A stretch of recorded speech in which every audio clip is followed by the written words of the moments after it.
제가 막 어르고 달래고 막 좀 설득을 하고 괜찮다, 안전하다라는 걸 다 얘기를 해서 설득을 시켜서 이렇게 이식까지 가게 했었는데요. 그냥 고통만 받다가 돌아가시게 되는 게 아닐까. 좀 양가 감정인 것 같습니다. 안녕하세요. 저는 삼성서울병원에서 종양 전문 간호사로 근무하고 있는 최민진 간호사입니다. 혈액암 환자를 케어를 하고 있고요. 특히 조혈모세포 이식이랑 관련된 부분에서 이제 일을 하고 있습니다. 우선은 혈액암 환자들 항암 치료를 할 때요. 항암제랑 관련된 이제 약물 설명을 해주고요. 그리고 뭐 부작용이 생겼을 때 어떻게 대처를 해야 되는지 그런 것들에 대해서 안내를 해주고요. 그리고 저의 이제 주된 업무 중에 하나는 조혈모세포 이식, 자가조혈모세포 이식, 동종조혈모세포 이식을 해야 하는 이제 계획된 환자들이 이식을 잘 받을 수 있도록 이식이랑 관련된 업무를 코디네이션하는 업무를 하고 있습니다. 사실 솔직하게 얘기하면 제가 선택한 건 아니고요.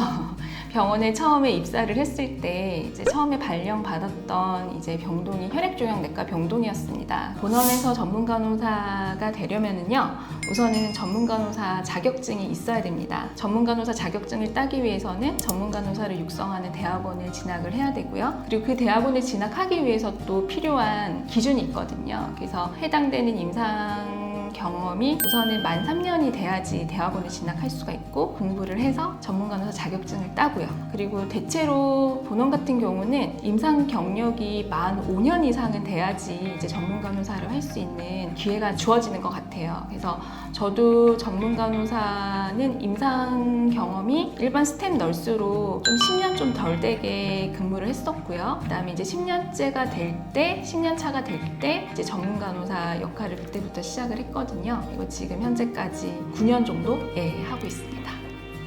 우선은 뭔가 전문간호사가 되면 뭔가 다르겠지라고 하는데 솔직하게 말씀드리면 별로 차이는 없습니다. 우선은 가장 변화라고 말을 할 수 있는 거는 근무 패턴이죠. 일반 스텝 널스로 일을 할 때는 이제 우리가 교대 근무를 했잖아요. 물론 이제 영역마다 조금씩 차이는 있지만 우리가 이제 상근직이죠. 그래서 상근직 근무를 하고 있고요. 그 다음에 뭐 사실 그러니까 많이 궁금해하시는 게 월급인 것 같고요.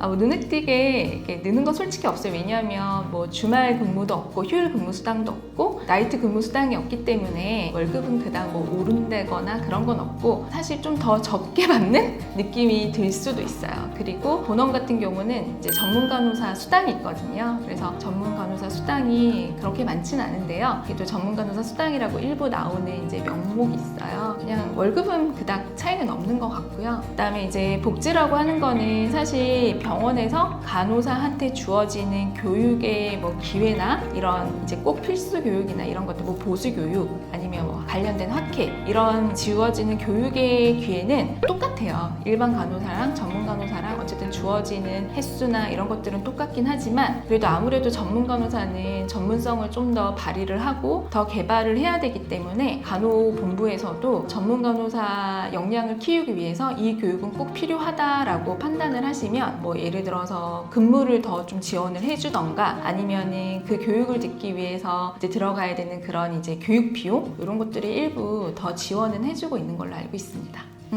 우선은 저는 이제 이식이랑 관련된 업무를 하고 있다 보니까 제 경험을 말씀을 드리면 사실 저는 제가 별로 알고 싶지 않은 환자들의 가족사를 알게 되는 경우가 많습니다. 뭐 예를 들어서 이런 얘기까지 해도 되는지 모르겠지만 이제 우리가 동종조혈모세포 이식을 하는 경우 이제 기증자를 찾아야 되고 이제 기증자로서 먼저 검사할 수 있는 사람들이 환자의 형제 자매들이거든요. 그러면 이제 형제 자매가 몇 명이 있고 그분들이 다 검사를 하기로 했다라고 이제 해서 그러면 알겠다 검사를 진행을 할 때 전화가 옵니다. 뭐 예를 들어서 내가 누구누구 환자의 오빠인데 사실 내가 에이즈 환자다. 동생은 모른다. 그래서 그냥 내가 불일치 하는 걸로 안내를 해달라. 이제 그런 것도 있고요. 또 하나는 검사를 하려고 이제 기다리고 있는데 아버님한테 전화가 옵니다. 사실 형과 지금 환자인 동생은 엄마가 다르다. 서로 모른다. 그러니까 그냥 맞지 않는 걸로 해달라. 이제 그런 케이스도 있었고요. 그 다음에 또 하나는 전 이제 환자보다 기증자들이 생각이 나는 경우가 더 많거든요. 이제 제가 초창기 때였는데요. 이제 누나가 이제 일치를 해서 누나한테 이제 기증이랑 관련된 이제 검사나 이제 안내를 위해서 만났는데요. 그 집안은 누나가 많고 이제 막내가 아들이었고 맞는 누나를 만나서 이제 안내를 해주려고 하니 자기가 이제 좀 얘기하고 싶은 게 있다라고 하시는 거예요. 그래서 말씀하셔라 라고 했더니 내가 기증을 하지 않으면 내 동생이 죽게 되냐라고 물어보시더라고요. 그래서 이 질환은 꼭 이식을 해야 되고 이제 우선 이식을 해야지 완치가 될 수 있는 질환이고 만약에 이식을 하지 않으면 반복적인 항암 치료를 할 건데 만약 항암 치료를 할 수 없고 재발이 될 가능성이 많고 나중에는 결국은 사망에 이르게 된다. 그래서 교수님이 이제 이식을 하자라고 결정을 하신 거다라고 얘기를 하셨어요. 그래서 그렇게 이제 말씀을 드렸더니 나는 솔직하게 얘기하면 나는 기증해주기 싫다. 그래서 그러시냐. 내가 왜 이렇게 얘기는 할 수 없잖아요. 그래서 내가 아무한테 얘기하진 않았는데 내가 그냥 얘기하겠다라고 하시더라고요. 그래서 말씀하셔라. 그냥 처음 만나 뵀을 때부터 좀 이렇게 얼굴에 아픔이 느껴졌어요. 그래서 말씀해보셔라 라고 했는데 아시겠지만 내 남동생이 집안에서 아주 곱게 자랐다. 어렸을 때부터 되게 차별을 많이 받고 자라왔고 자기는 거의 던져진 아이였다. 그리고 사실 지금 연락 끊고 지낸 지가 아주 오래됐고 나는 결혼해서 그냥 친정이랑 연락을 다 끊고 남편이랑 지금 잘 살고 있는데 갑자기 남동생이 이식을 해야 한다고 했고 그래도 나는 정말 마음은 내키진 않았지만 그래도 내 피부치니까 검사는 한번 해보자. 솔직히 맞겠냐라는 생각으로 했다. 근데 막상 다 다르고 다 이제 맞지 않은데 내가 맞다고 하니 좀 놀라기도 했고 정말 이거 기증해주기 싫은데 어떡하지 이런 생각을 했다라고 얘기를 하시더라고요. 그래서 근데 더 기분 나쁜 거는 어쨌든 연락이 없다가 그래 내 동생은 살려야 되니까 부모 입장에서 연락이 오는 건 당연한데 자기의 통장에 갑자기 이제 큰 돈이 들어왔다는 거예요. 그래서 내가 네? 이랬더니 그냥 이 돈으로 무마를 시켰다는 거죠. 너가 그동안 인정 못 받고 집이랑 거의 연락 두절이 되면서 살았지만 네가 내 아들한테 기증을 해주니까 내가 금전적으로 보상을 해줄게. 돈 줬으니까 돈 받고 기증해. 이렇게 얘기를 하셨다는 거예요. 정말 너무 충격이었어요. 너무 충격이었고 그래서 제가 그때는 이제 초창기 때라서 제가 전문가로 일할 때 초창기라서 막 이렇게 기증을 못하겠고 막 무섭다 이러면 제가 막 어르고 달래고 막 좀 설득을 하고 괜찮다 안전하다라는 걸 다 얘기를 해서 설득을 시켜서 이렇게 이식까지 가게 했었는데요. 그 케이스는 저도 안 했으면 좋겠다는 생각이 든 거예요. 그래서 그러시냐 저기 기증은 정말 자발적인 동의에 의해서 기증을 해야 된다. 그리고 기증을 못 하시겠으면 안 하셔도 된다. 그건 제가 의사쌤한테 얘기하겠다. 그래서 하기 싫은 거 안 하셔도 되고 뭐 안 한다고 해서 뭐라고 할 사람도 솔직히 없고 그리고 형제간에 맞지 않으면 비혈연을 검색을 해보면 된다. 그러니까 너무 거기에 대해서 죄책감이나 너무 마음 쓰려하지 마시고 그냥 싫으면 하지 마셔라 라고 이제 말씀을 드렸거든요. 이제 말씀을 드렸더니 그분은 이제 자기의 이런 상황을 얘기를 이제 들어줄 사람이 필요했던 것 같아요. 그래서 제가 자기 입장에서 공감해주고 이해해주고 이제 그렇게 얘기를 하니까 그냥 그 얘기를 하고 내가 공감을 한 자체로 풀리신 거예요. 그러면서 그분이 눈물을 흘리시면서 너무너무 고맙다. 아무도 내 얘기를 들어준 적이 없는데 이렇게 시간까지 내줘서 들어줘서 너무 고맙고 동생이 믿고 엄마가 믿고 가네 그냥 사람을 살린다고 생각하고 기증을 하겠다라고 하셨거든요. 그래서 기증을 하셨고 그 환자분은 지금 건강하게 잘 지내고 있습니다. 그래서 좀 기억이 나는 건 그 기증자가 사실 기억이 많이 나요.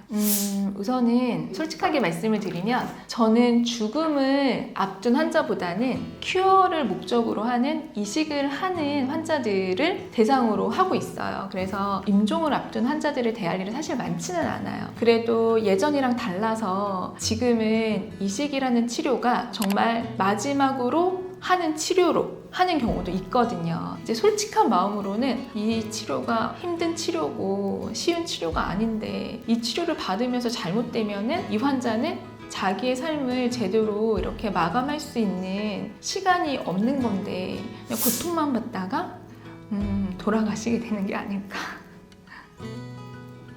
좀 양가 감정인 것 같습니다.